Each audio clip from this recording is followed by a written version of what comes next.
Coucou tout le monde, j'espère que vous allez bien. Donc je retrouve dans un nouveau point lecture avec 3 titres à vous présenter.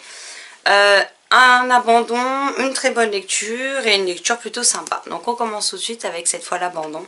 Il s'agit de Nos passés imparfaits, le tome 1, Destin volé de Daniel Rollins, publié aux éditions Michel Lafon. Donc il est à sortir le 6 février prochain. Donc quand vous le verrez, il restera à peine quelques jours avant sa sortie. Ici on y suit Dorothy en 1913 et en parallèle on y retrouve d'autres personnages comme notamment Ash en 2077. En 1913 Seattle s'appelle toujours Seattle, tandis qu'en 2077 ça s'appelle New Seattle. Il s'est passé des choses dans le monde, entre le monde qu'on connaît et celui de 2077. J'en suis arrivée à la moitié du livre, on ne sait pas exactement ce qui s'est produit, comment dire? Alors, moi je ne connais pas le contexte historique de 1913 déjà d'une part, donc je comprenais pas trop le contexte social, etc. de 1913 au début quand on y découvre Dorothy. Et en 2077, le problème c'est que l'autrice ne prend pas la peine, j'ai quand même lu plus ou moins 200 pages. Et on ne sait pas vraiment ce qui s'est produit pour que Seattle devienne New Seattle, qu'il y ait un climat aussi dangereux qui s'y passe. Tout ça ne nous est pas expliqué et je trouve ça vraiment très dommage puisque ça m'a bloqué pour entrer dans l'univers. Du côté des personnages, je trouve que pareil, arrivé à 200 pages, on ne sait toujours pas grand chose d'eux. Les personnages sont survolés au niveau de leur personnalité. J'ai pas réussi à m'attacher à eux parce qu'on ne sait rien sur eux quasiment, donc en fait le problème est là. Donc on est dans un monde où les voyages dans le temps sont possibles, puisque Ash remonte dans le temps et donc va donc faire la découverte de Dorothy en 1913. Ils sont à la recherche de quelque chose en particulier. Maintenant, est-ce qu'ils vont réussir à le trouver ou non? Honnêtement, j'en sais rien vu que je n'ai pas fini ce tome. Mais voilà, c'était une thématique qui m'intriguait plutôt pas mal et qui me donnait envie, les voyages dans le temps. Malheureusement, j'espérais que l'autrice prendrait le temps de nous expliquer les différentes époques. Alors brièvement, je lui demande pas un exposé de 90 pages, mais qu'on nous expose brièvement le contexte social et historique des époques. Ce n'est pas le cas.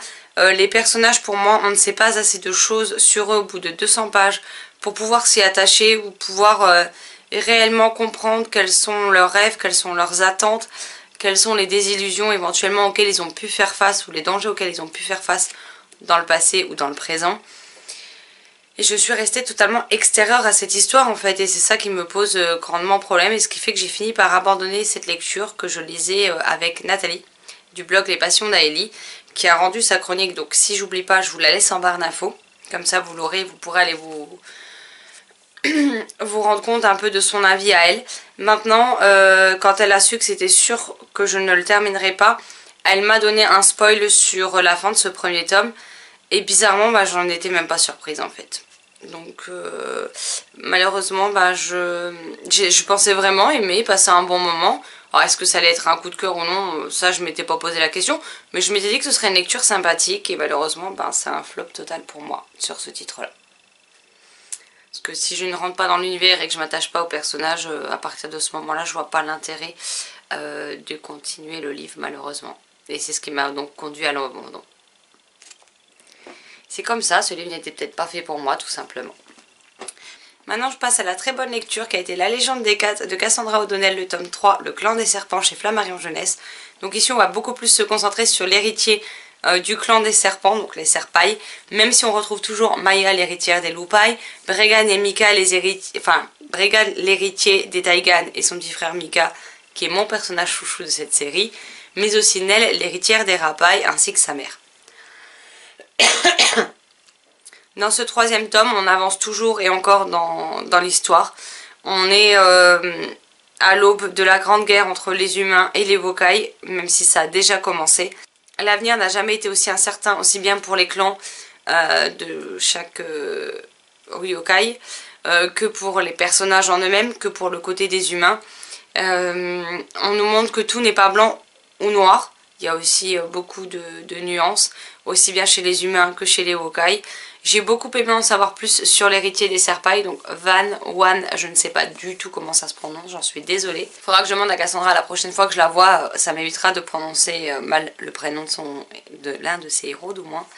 Mais j'ai vraiment passé un excellent moment, j'ai aimé le découvrir plus en profondeur, savoir un peu plus ce qu'il pense, qu'est-ce que tout ce qui se passe change au quotidien pour lui, comment il compte résoudre les soucis.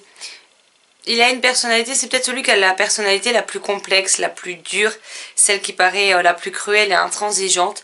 Et j'avais hâte d'en savoir plus sur ce personnage pour essayer de le comprendre un petit peu plus. Alors des fois je le comprends totalement et des fois c'est comme Maya en fait. Elle a envie de le claquer, des fois j'ai envie de le claquer aussi, faut être honnête. Mais au moins ce n'est pas un personnage lisse, c'est un personnage avec un vrai tempérament, on aime ou on n'aime pas, mais en tout cas il reste fidèle à lui-même sur pas mal de choses et c'est ça que j'ai beaucoup aimé. En tout cas l'avenir est incertain pour tout le monde et j'ai vraiment hâte d'avoir le 4e, qui normalement est le dernier tome également, entre mes mains pour découvrir la conclusion de cette histoire. Mais si vous ne connaissez toujours pas, je vous recommande fortement de vous pencher dessus. En plus on a de magnifiques couvertures signées Xavier Colette, dont j'aime beaucoup également le travail, donc voilà, en tout cas j'ai vraiment hâte d'avoir la conclusion de cette histoire. Et le dernier livre que je vais vous présenter, c'était Nelsie avec Marilyn, que l'on a fini hier soir au moment où je vous tourne cette vidéo. Et donc il s'agit du Dragon Cœur de Chocolat de Stephanie Burgess, qui est le tome 1 de sa saga chez Gallimard Jeunesse. Donc ici on y suit Aventurine, qui est cette jeune dragonne. Donc elle est plutôt très jeune, elle rêve que d'une chose. Donc elle vit avec son grand-père, sa mère, ses 2 tantes et son frère. Et la seule chose dont elle rêve, c'est de partir à la chasse avec ses aînés. Malheureusement, elle et Jasper sont beaucoup trop jeunes. Tant qu'ils n'auront pas... Aventurine a encore 30 ans à attendre avant que ses écailles ne soient assez solides et puissent commencer à partir à la chasse. Mais madame n'est pas contente. Si son frère est un passionné de livres et qu'il lit les livres des humains, elle n'a pas trouvé sa véritable passion. Et clairement, elle ne rêve que de partir à l'aventure. Un beau jour, elle va tourner le dos à sa famille sans qu'ils s'en rendent compte. Elle va sortir de leur caverne et elle va découvrir un humain qui se prépare du chocolat chaud dans une marmite. Elle va découvrir le chocolat et à partir de là, elle va se retrouver embarquée dans une aventure assez dingue, assez inattendue, surtout pour une dragonne. Et on va découvrir donc sa vie, ce que cette découverte a changé chez elle, puisqu'il va y avoir pas que des changements au niveau du goût du chocolat ou autre, hein. Elle est prête à avoir pas mal de... Bon, de toute façon, on vous le dit dans le résumé, donc limite. Quand elle boit le chocolat, la personne qui faisait le chocolat chaud est un mage alimentaire et la transforme en jeune fille. Que vous pouvez voir ici. Donc la jeune fille, elle est en tenue avec comme les écailles qu'elle a sur son corps et sur ses ailes qui sont là. Et donc elle va devoir faire avec et elle se retrouve dans la peau d'une jeune fille d'environ 12 ans. Et elle va découvrir que la vie n'est pas forcément facile non plus du point de vue des humains, contrairement à ce qui pourrait se passer. Et donc on va suivre ses aventures à elle, aussi bien en tant que dragonne qu'en tant que petite fille. C'était quand même très sympa. La première partie, je l'ai trouvée un peu moyenne. Voilà, on découvre lentement mais sûrement ce qui peut arriver à Aventurine au cours de cette histoire. Maintenant, j'ai trouvé qu'il y avait quand même, sur la 2e et la 3e partie, parce que nous on l'avait découpé en 3, relativement quand même pas mal d'action, pas mal de dynamisme. Il se passe des choses, peut-être pas forcément qu'on avait vu venir, d'autres qu'on avait vu venir, mais ça reste néanmoins très sympathique à lire. Il y a pas mal de personnages qu'on va rencontrer qui ne sont pas tous forcément bons ou ayant le cœur sur la main, loin de là, hein, clairement. Il y en a plutôt qui ont envie de foutre la main dans la tête, voilà. Mais je sais même pas trop comment vous parler de ce titre en fait, c'est compliqué. Dans l'ensemble, j'ai passé un bon moment, ça se lit très très vite. Les entêtes de chapitres sont toutes décorées. Voilà, bon après c'est écrit gros. Hein. J'ai aimé suivre Aventurine, j'aurais juste aimé que la première partie soit peut-être un petit peu plus dynamique, comme les 2 et 3, où il se passe vraiment plus de choses, où on rentre un peu plus dans le vif du sujet. Maintenant c'est un premier tome, donc je me plongerai avec plaisir dans la suite. Je ne l'achèterai certainement pas neuf le deuxième, mais je pense que je vais me le chercher d'occasion et que dès que je pourrai, je le prendrai pour continuer cette série. Parce qu'au final, à la fin de ce tome 1, j'ai quand même envie de savoir comment les choses vont évoluer pour Aventurine.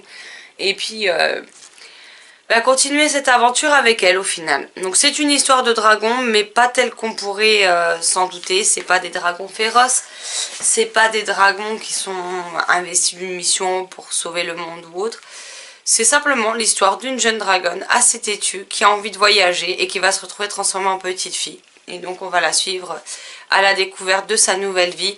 Elle qui est en recherche de trouver une passion. On va la découvrir à la recherche donc de cette passion également.